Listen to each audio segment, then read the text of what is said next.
Bonjour à tous, je me présente Valérie Giard, je suis adjointe aux conseillères pour l'été. Dernièrement, nous avons eu la bonne nouvelle du retour des expositions pour cet été, soit en mode virtuel ou présentiel dans la majorité des régions au Québec.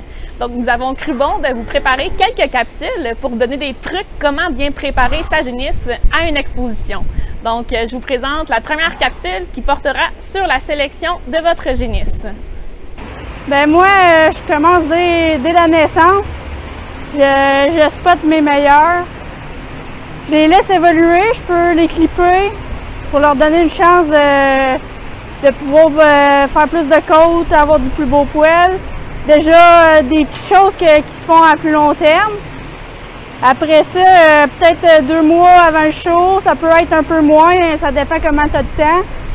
Plus tu prends d'avance, mieux que c'est. Là, je vais aller voir ceux-là qui m'attirent le plus, qui ont le moins de défauts majeurs. Moi, je regarde souvent la puissance laitière, le style, les pattes.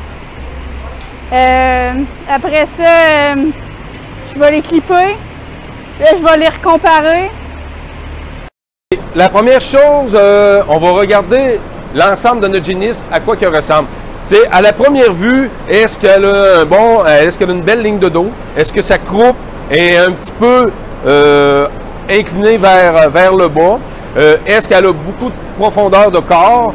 Et puis, est-ce que ses membres nous semblent bien positionnés?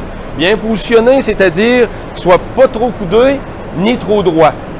Donc, si on regarde les 3 génisses qu'on a ici présentement, si on regarde la génisse noire, c'est une génisse qui est quand même très bien balancée là, sur sa ligne de dos, qui a beaucoup de côtes, mais par contre, étant donné qu'elle n'est pas encore domptée, on voit qu'elle tient un petit peu ses membres vers l'arrière. Donc, présentement, c'est une belle candidate pour commencer à vouloir faire de la préparation là, si on la regarde vue de côté. Si on la compare à notre génisse tout juste en arrière, on voit que notre deuxième génisse, qui ont la même âge, elle a un petit peu moins de profondeur de corps, mais qui est aussi bien balancée sur sa ligne de dos.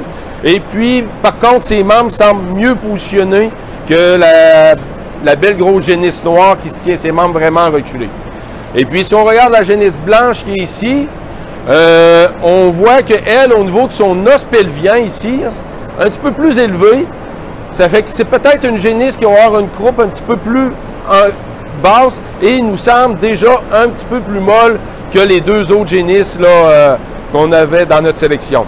Donc, comme c'est là, je jetterais plus un œil sur les 2 autres génisses, puis elle, on attendrait parce que la vue de côté me semble un petit peu moins bonne que les 2 autres. Bien, nous autres, dans le fond, comment on procède, on aime ça le faire souvent dans l'heure du soignage. Puis à chaque fois que tu soignes, soit le soir ou le matin, bien, tu donnes ton grain, puis c'est comme ça, tu les vois plus une par une. Tu vois elle qui se démarque, qui est plus laitière. Après ça, tu peux faire un tour par en arrière.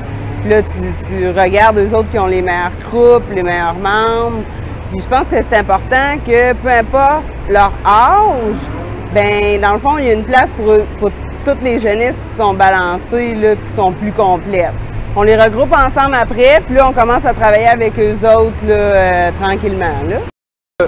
2 heures après les avoir alimentés, donner leur grain, donner leur foin, on revient voir nos génisses pour voir comment que leur estomac se comporte, comment que leur bedaine se comporte, comment qu'elle est sa côte. Est-ce que c'est une côte moderne qu'on la voit arquée et puis que, vue d'en arrière, elle a l'air vraiment d'un petit rédémix quasiment, ou c'est une côte bien plate avec une grosse bedaine sous sa côte.